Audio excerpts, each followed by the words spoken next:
Shifting gears to Motown now, after a delay of nearly 6 months, Volkswagen India may finally embark on a course correction. The auto giant is set to begin recalling the 3.24 lakh diesel cars that were affected by the global diesel emission scandal that broke out in the USA in September last year, if you remember.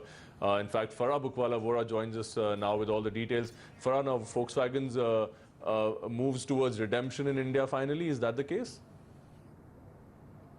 Well, that's right, so the Volkswagen Group may all be set to sort of embark on that mega recall program, as you pointed out, spanning more than 3,23,700 diesel vehicles. Now, do remember that this recall was expected to take place in the first quarter of this calendar year, but it has been pushed behind by 6 months, and I'll come to the reasons for that delay in just a bit. But before that, do understand that this recall would take place as and when the company keeps receiving approvals from the Automotive Research Association of India, or the ARAI, which is India's premier car testing agency, and it would be done in phases. And sources tell me that this would be an extremely long process that would span across several months.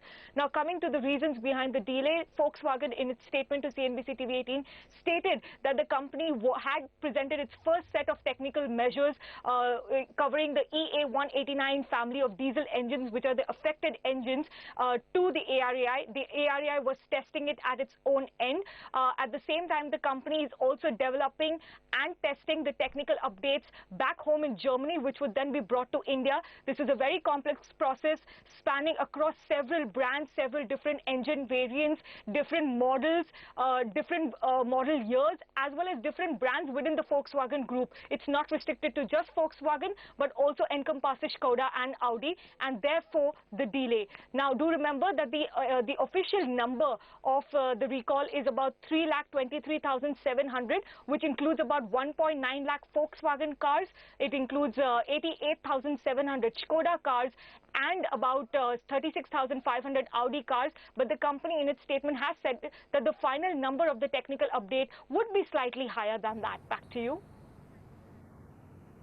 Right, Farah, thanks so much for joining us with those details. So there you have it, massive recall by Volkswagen about to be undertaken, and it just won't be Volkswagen cars. Skoda will also likely be in that category as well.